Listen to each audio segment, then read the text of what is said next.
Okay. Tell him you're clear. I'm clear, I haven't got it on. Oh, go ahead, Hunter. Hey, coming up. So that's one done. Dead end! The pros here, though, will do up to 200 a day.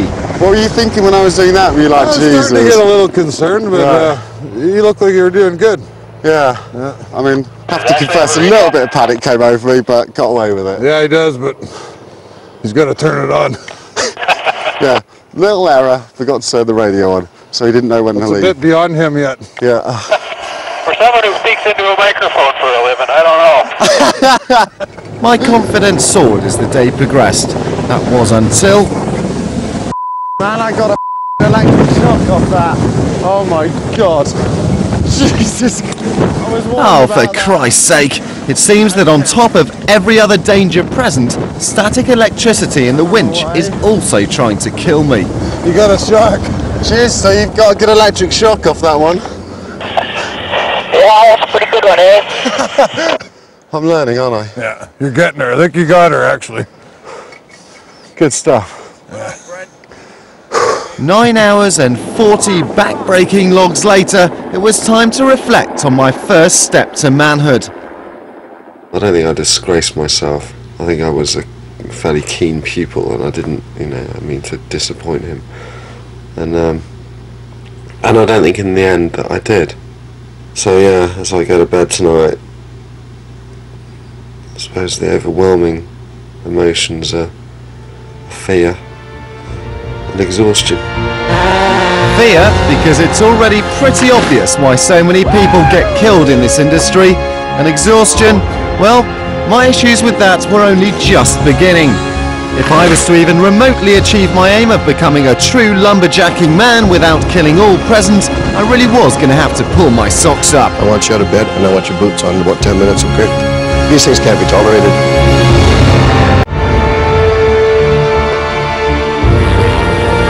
In my worldwide quest to discover the true essence of manhood, I found myself in the Canadian Rockies, signed up for a week as an industrial heli-logger, one of the most dangerous career choices in the world.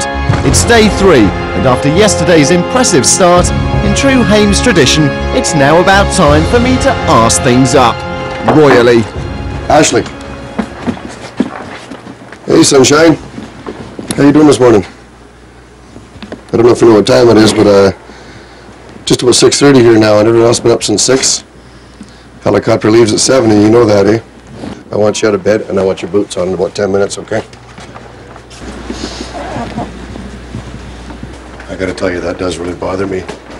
He comes in with the attitude and waltz in and kind of quit when he wants, and I don't think that's right. It doesn't sit well with me, whether he wants to be part of a logging camp or just to come as a visitor like this. The fact is, I'm worried that he's getting a little too lazy. Let's go, Ash. Breakfast time. Morning, Chef. Morning. God, everyone has actually gone. The only thing that got to me about Ashley was his tardiness. If you can't even get up for work on time with the crew, how do I expect him to carry out the rest of his job safely, productively, and on time? And by way of punishment, I've been demoted to log stamper, the most mind-numbing and lonely job on site. So how many of these logs do you want me to stamp then? Every one of them. It's a pretty menial job. It's tiresome and wet, because you swing that hammer for about a half an hour and you're going to feel it in your forearms, eh?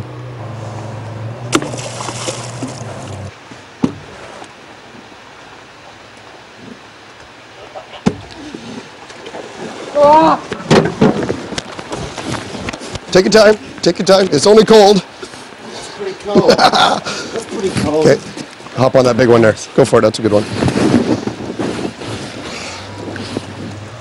Get it? You hit yourself? Oh, take a break. I'm going to treat Ashley just like all the others. Harshly. My back ruined, at least Mike now was prepared to let me sit down. Unfortunately though, it was on one of the most pant-wettingly dangerous seats in the world. Just chuck it away. That's a bit too close to comfort. That's a big old load. The helicopter drop zone is absolutely not for the faint of heart. Nice shot. with that helicopter coming in and dumping tree trunks. I've got a major problem with going out in that boat on my own. Unfortunately, Mike didn't. Hey! Oh, and Brent's here. Go nuts! Great. My grandmother can do better than that! You look like a little girl out there! Get over here! I'm gonna come on here and show you how to quit being an old lady on here. Go on, man. Oh, what are you doing, man?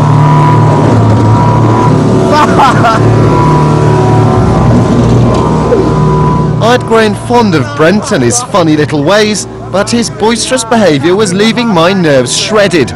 Still, he was determined to make a man of me yet, and in his world, men play darts with axes. That's not too bad a shot, huh? Oh!